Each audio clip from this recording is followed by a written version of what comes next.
Good morning everybody. आज से हम स्टार्ट करने वाले हैं चैप्टर फंक्शन। जो आपका एनसीईआरटी या जो भी आपका जो बोर्ड है, बिहार बोर्ड हो या जो भी बोर्ड हो, इस फंक्शन चैप्टर से हर एक साल 5 या 6 नंबर का क्वेश्चन आपके एग्जाम में आता है। ठीक है, सबसे पहले हम ये समझते हैं कि फंक्शन में हमें पढ़ना क्या है। ठीक है, पहले हम अपना फंक्शन के देखे तो पढ़ना क्या। इसमें पढ़ना है हमको फंक्शन के बारे में and its types.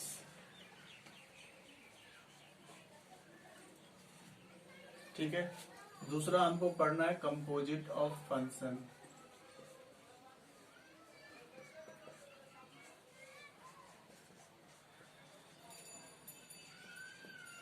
And third one is the inverse of function.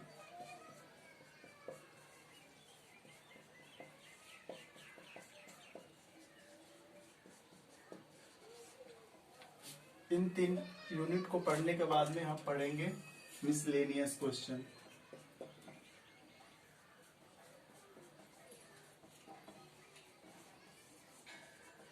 ठीक है जी, मतलब मिसलेनियस का मतलब क्या होता है, इस तीनों कॉन्सेप्ट को एक जगह मिक्स करके हम पढ़ेंगे। जो सवाल को हम सॉल्व करेंगे उसी को हम क्या कहते हैं जी, मिसलेनियस सवाल हम कहते हैं। ठीक है, सबसे पहले हम समझते हैं कि ये फंक्शन का मीनिंग क्या होता है, इसका डेफिनेशन क्या होता है।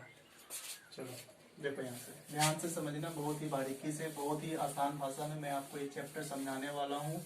और एक बात हमेशा याद रखना, इस फंक्शन को ना कैलकुलस का मदर कहा गया है। एक माँ का क्या अहमियत है अपने जिंदगी में, वो आप समझ सकते हो।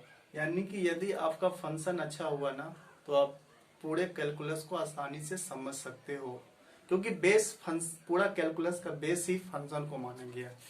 देखो, बोर्ड तो दिखाई दे रहा होगा सबको।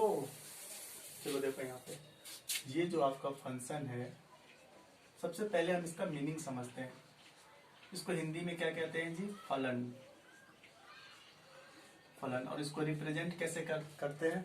फंक्शन का जो फर्स्ट लेटर वो क्या है, एफ, तो इसको हम हमेशा इस तरीके से रिप्रेजेंट करते हैं। देखो, फंक्शन का मतलब यदि हमसे कोई पूछेगा ना कि फंक्शन क्या होता है, तो मैं अपनी भाषा में उसको कहूंगा कि फंक्शन का मतलब होता है रिजल्ट। क्या होता है, रिजल्ट।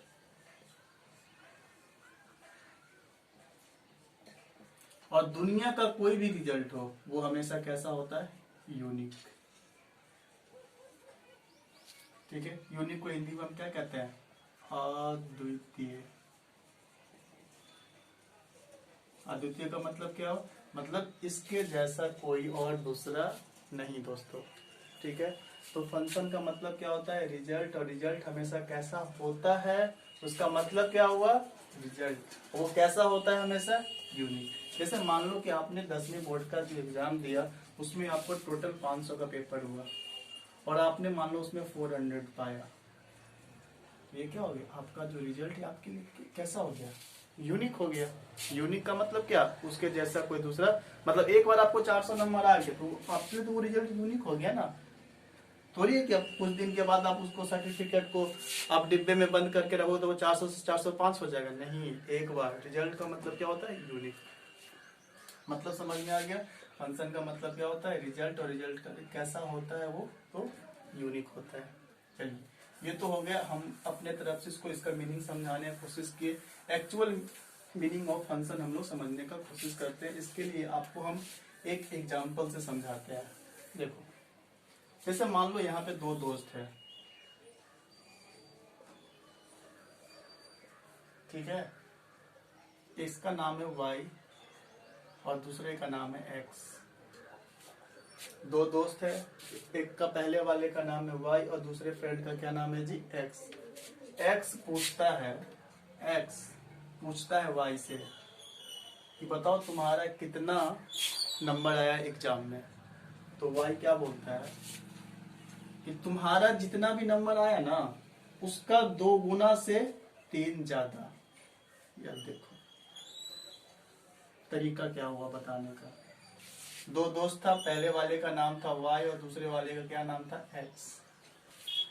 एक्स पूछता है वाई से कि बताओ कि तुम्हारा मतलब कितना नंबर आया एग्जाम में, तो वो क्या जवाब देता है कि आपका जितना नंबर आया ना भाई साहब उसका डबल कर दो और उसमें 3 जोड़ दो। जितना भी मार्क्स आया होगा आपका उसका डबल का 3 ज्यादा।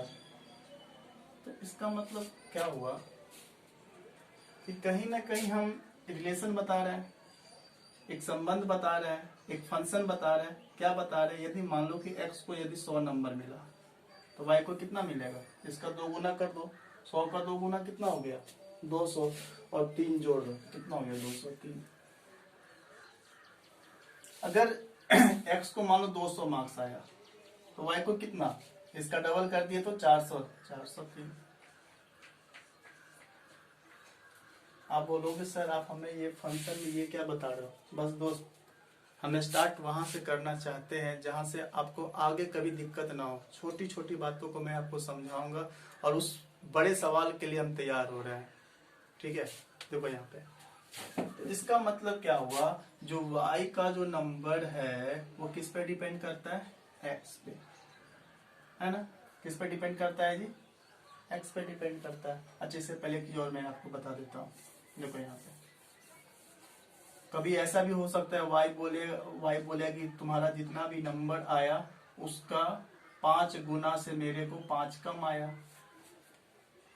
ऐसा भी हो सकता है y बोले कि तुम्हारा जितना भी नंबर आया उसका 4 गुना से 3 ज्यादा आया। तो ये जो हम इधर जो राइट साइड में जो हम काम कर रहे हैं, हम इसमें क्या देख रहे हैं कि हमेशा इसमें x का टर्म आ रहा है कहीं ना कहीं। तो इसको हम जनरल फॉर्म में लिखने के लिए यहाँ पर हम यूज करते हैं fx। क्या यूज करते हैं जी, fx, और ये क्या हो जाएगा y। तो इसका मतलब क्या हुआ, जो y का जो मान होगा वो हमारे किस पे डिपेंड करेगा जी, x पे। x का मान यदि x का मान बदलेगा तो हमारा y का भी मान हमारा चेंज करेगा। ये तो कुछ भी हो सकता है ना, ये तो बताने का तरीका कुछ भी हो सकता है। तो y बराबर क्या हो गया हमारा fx, f stand for function है यहाँ पे, ठीक है। और x क्योंकि बार बार हम x के टर्म में लिख रहे थे इसीलिए इसको हम रिप्रेजेंट कर दिए fx। इसका मतलब क्या हुआ, x पे हम f फंक्शन को अप्लाई कर रहे हैं। x पे हम क्या कर रहे हैं, f फंक्शन को अप्लाई कर रहे हैं।